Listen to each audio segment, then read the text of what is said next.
manfaat-manfaat dari meniran sendiri itu apa sih? Langsung saja nih kita invite Dr. Lona, spesialis farmakologi klinis. Halo dok, apa kabar? Dok. Iya, dok.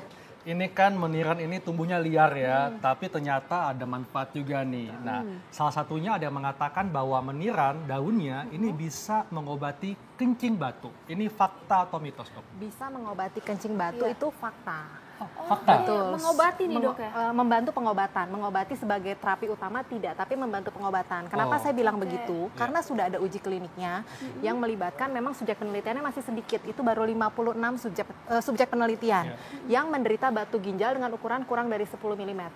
Lalu mereka dikasih ekstrak meniran. Ekstraknya sebanyak 4,5 gram. Lalu diseduh dengan air sebanyak 250 ml.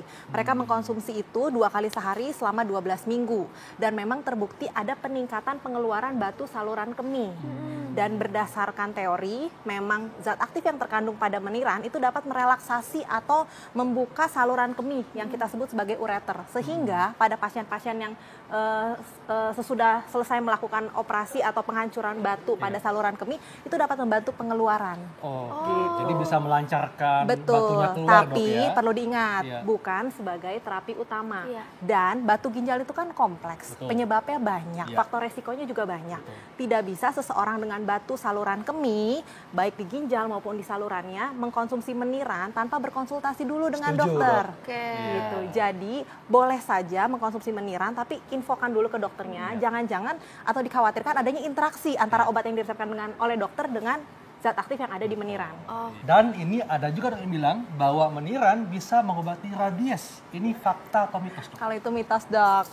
Mitos ya? Kalau itu mitos. Jadi rabies kita tahu penyebabnya kan virus rabies. Dan biasanya seseorang terinfeksi virus rabies karena digigit oleh hewan yang memang sebelumnya sudah terinfeksi virus rabies. Dan pengobatannya itu sudah jelas. Bukan dengan daun meniran, tapi dengan imunoglobulin. Tapi sebelumnya jangan lupa kalau tergigit oleh hewan yang memang kita curigai terinfeksi virus rabies, jangan lupa dibersihkan dulu dengan povidon iodin sampai bersih, lalu konsultasikan ke dokter. Biasanya dokter akan memberikan imunoglobulin dan vaksin. Jangan kasih meniran, nanti kondisinya malah tambah buruk. Jadi ini mitos, dok ya? Mitos. Nih ada lagi nih dok, meniran dapat menyembuhkan hepatitis, dok, fakta atau mitos? Menyembuhkan hepatitis juga mitos. Kita tahu hepatitis itu kan ada hepatitis A, B, C, sama E. Hepatitis B sama C itu hepatitis yang tidak bisa sembuh tapi bisa dikontrol. Sedangkan hepatitis A dan E itu bisa disembuhkan. Nah, meniran itu kenapa ada statement seperti itu? Ada penelitian yang menyatakan bahwa meniran dapat, khususnya zat aktif yang ada di meniran itu dapat menghambat pertumbuhan DNA daripada hepatitis B. Tapi penelitiannya di laboratorium, bukan pada manusia. Jadi saat ini kalau mau dijadikan sebagai obat untuk hepatitis B belum bisa. Jadi ini mitos ya. Iya.